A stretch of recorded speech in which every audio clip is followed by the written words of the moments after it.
Hi అండి. తూర్పుగోదావరి kitchen Godavari మామయ్య రుచులకి స్వాగతం సుస్వాగతం.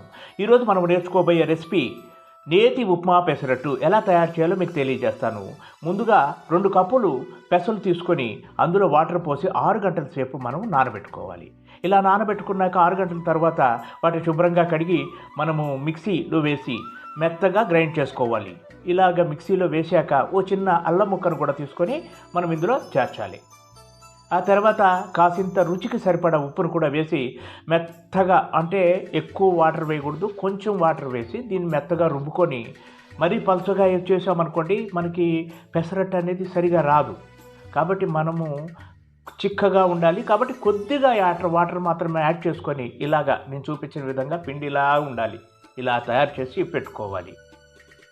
మనకి ఇది తయారైపోయాక మనకి కావలసిన పదార్థం ఏంటంటే, తయారు చేయవలసిన పదార్థము ఉప్మాకు కావాల్సినవి మీకు అందరికీ తెలుసు. ఉల్లిపాయలు, పచ్చిమిర్చి, అల్లము, కరివేపాకు, ఉప్పు, తాలింపు దినుసులు అవన్నీ కామన్. కానీ నేను ఒక 4 ఉల్లిపాయలను తీసుకున్నాను, ఎందుకంటే పెసరట్టు పైన వేయడానికి. ఒక 4 పచ్చిమిర్చి, కొద్దిగా అల్లం తీసుకున్నాను. వాటిని చక్కగా ముక్కలుగా చేసి చిన్నగా తరిగి పెట్టుకోవాలి. తర్వాత మనం సిద్ధం చేసుకోవాల్సింది ఉప్మాని ఎలా తయారు చేయాలో మీకు తెలియజేస్తాను. దీనికి కావాల్సిన పదార్థాలు ఏమిటో మీరు గమనించండి. కొద్దిగా నెయ్యి,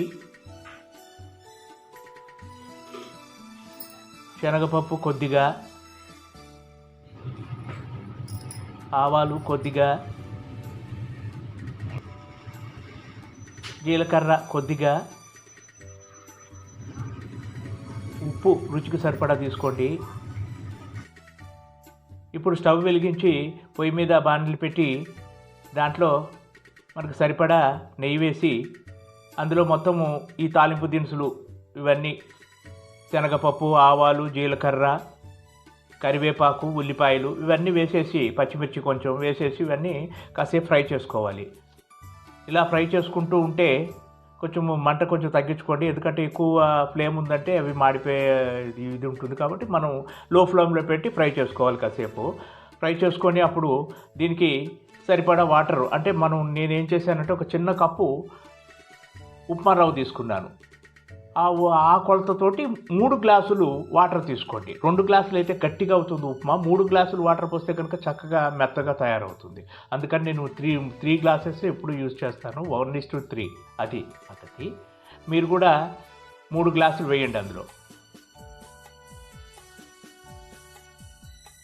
మనము ఉప్మా రవ్వ ఏ మెజర్మెంట్ తీసుకున్నామో అదే మెజర్మెంట్ తీసుకొని 3 కప్స్ అందులో వేసేయండి. వాటర్ వేసేసాక పూర్తిగా మంట పెట్టి బాగా తిరగబడే వరకు ఇలాగా కాసేపు తిప్పి కొద్దిగా ఉప్పు కలపండి. కలిపి అందులో తర్వాత మనము ఆ యొక్క ఉప్మా రవ్వని అందులో వేసి ఇలా తిప్పుతూ స్లో ఫ్లేమ్లో ఇలా తిప్పుకుంటూ ఉండాలండి. అంతేనండి, చిటికలో తయారైపోతుంది ఉప్మా. అంత ఈజీయెస్ట్ రెసిపీ మరొకటి లేదు నాకు తెలిసినంత వరకు. చూడండి ఎంత చక్కగా తయారైందో. ఇప్పుడు దీని మీద మనం ఏం చేయాలంటే, ఇప్పుడు మూత పెట్టి కాసేపు ఒక 5 మినిట్స్ అలా ఉంచండి. లో ఫ్లేమ్ కూడా ఉంటుంది, తగ్గించండి. ఇప్పుడు మనం ఏం చేయాలంటే మళ్ళీ స్టవ్ వెలిగించి దాని మీద పెనం పెట్టండి.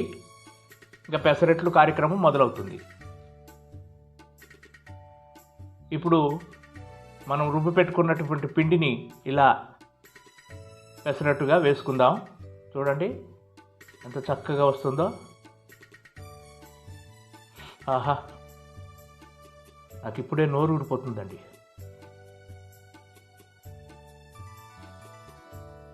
ఇప్పుడు మంట ఇంతకుముందు మనం తగ్గించి పెట్టాము. ఇప్పుడు కొంచెం ఫ్లేమ్ పెంచుకుంటే చక్కగా ఇది చూడండి ఎలాగా బబుల్స్గా వచ్చి అలా ఉడికిపోతుంది మొత్తం పెసరట్టు. మళ్ళీ తిప్పాల్సిన అవసరమే లేదు, దీన్ని 1 సైడే కాల్చుకోవాలి. ఇలాగ ఇప్పుడు ఉల్లిపాయ ముక్కలు, పచ్చిమిర్చి, అల్లము, జీలకర్ర ఇవన్నీ వీటి మీద మనం జల్లుకొని మనకు ముఖ్యంగా వేయాల్సింది ఏమిటి, నెయ్యి వేయాలండోయ్. ఇందులో కాసింత నెయ్యి వేస్తే ఆ వాసనే వేరుగా ఉంటుంది. ఇంకా అసలు అంత మధురంగా ఉంటుంది అది పెసరట్టు, ఆ నేతి పెసరట్టు. నేను ఎక్కువగా పెసరట్టులోకి నెయ్యి వాడుతూ ఉంటాను. మీకు ఉంటే నెయ్యి వాడచ్చు, లేదంటే మనం ఆయిల్ కూడా యూజ్ చేసుకోవచ్చు. కొద్దిగా నెయ్యి వేశాను. చూడండి ఎలా తయారైపోయిందో, చక్కగా రోస్ట్ అయిపోయింది. ఇలా ముట్టుకుంటే లేచి వచ్చేస్తుంది పెసరట్టు.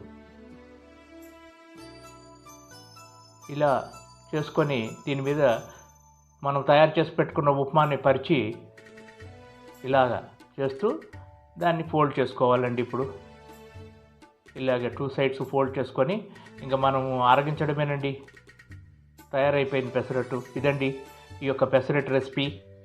మీకు నచ్చితే ఈ వీడియోని లైక్ చేయండి. దయచేసి నా ఛానల్ని సబ్స్క్రైబ్ చేయండి. మరిన్ని వీడియోస్ కోసం ఈ గోదావరి మామయ్య రుచుల్ని చూస్తూ ఉండండి. మరికొన్ని వీడియోస్తో మీ ముందుకు అతి త్వరలో వస్తాను. వీక్షిస్తున్న ప్రేక్షకులందరికీ నా నమస్కారాలు. సెలవు.